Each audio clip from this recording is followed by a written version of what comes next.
రావయ్యా, వాడి ఇంటికెళ్ళి మెడ మీద కత్తి పెట్టావంట. వాడికి సరైనోడివి నువ్వేనయ్యా. మనోడేనా? తెలియలేదన్నా. ఏ కులమయ్యనేది? ఏంటన్నా, ఎక్కడో ఉన్నవాడిని పిలుచుకొచ్చి నీ కులమేంటని అడుగుతున్నారు? ఇక్కడంతా కులాన్ని చూసే కదా చేసేది. అలా చేశారన్నా మీరు. ఓటనే మ్యాటర్ ఉండబట్టే కదయ్యా కులాన్ని రెచ్చగొట్టి లాభం పొందుతున్నాం. అన్నా, ఒక్కొక్క కులంలో ఆ కులం వద్దని చెప్పేవాడే మెజారిటీగా ఉన్నారు. వాళ్ళంతా నిశ్శబ్దంగా ఉండడం వల్లే చిల్లర శబ్దం ఇప్పుడు గట్టిగా వినబడుతుంది. చెప్పావులేవయ్యా, తాతల కాలం నుంచి రాజకీయాల్లో ఉన్నాం. నిన్నొచ్చిన పాండురంగడికి మా కులం వాళ్ళకంటే వాళ్ళ కులం వాళ్ళు ఎక్కువ ఉన్నారని కదా మంత్రి పదవి ఇచ్చారు. గెలుపోటములను నిర్ణయించేది జాతేనయ్యా. తప్పన్నా, గెలుపోటములను నిర్ణయించేది జాతి ఓట్లు కాదు, చదువుకున్నోళ్ల ఓట్లు. మొట్టమొదటిసారి ఓటు వేస్తాడు చూడండి, వాడి ఓటు.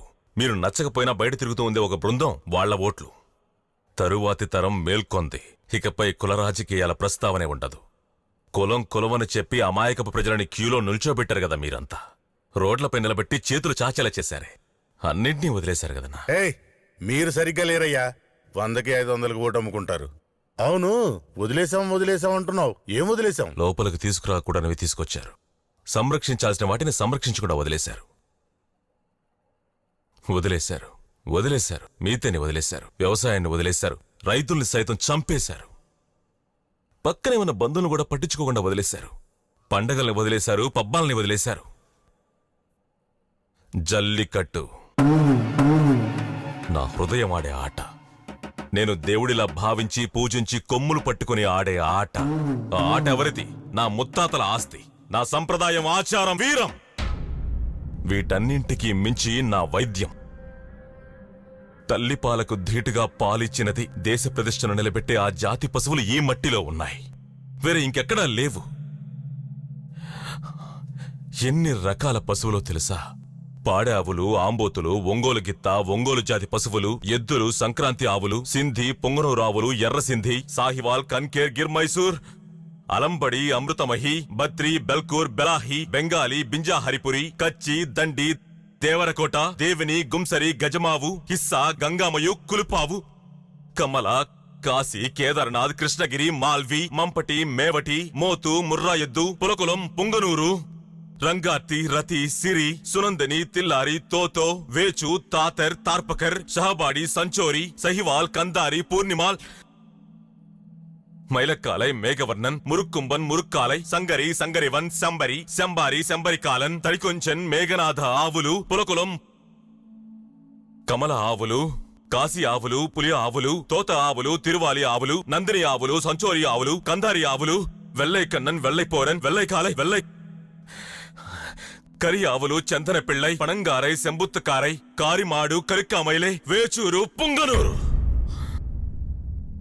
ఇన్ని రకాల జాతి ఆవులు ఉండేవి ఎటు వెళ్లిపోయాయి?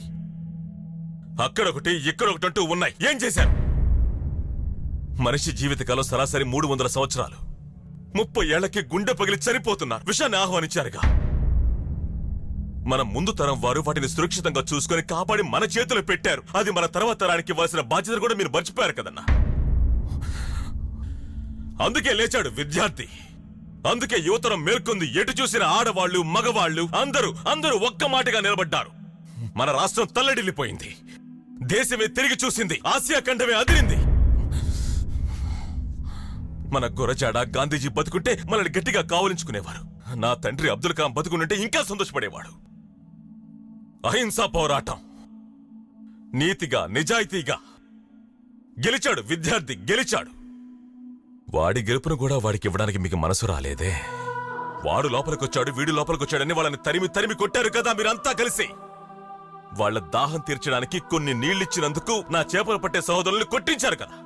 మన వాళ్ళందరూ కలిసి మన మీద చేస్తున్న దౌర్జన్యం, మన వాళ్లే మనకు చేస్తున్న ద్రోహం. మర్చిపోను సార్, మర్చిపోను. కానీ ఒకటన్నా, ఈ మట్టికి ఊపిరింది.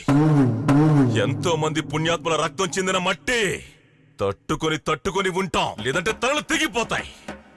చెడ్డదంతా లోపలికి వెళ్ళిపోయి మంచి మాత్రమే బయటకు వస్తుంది.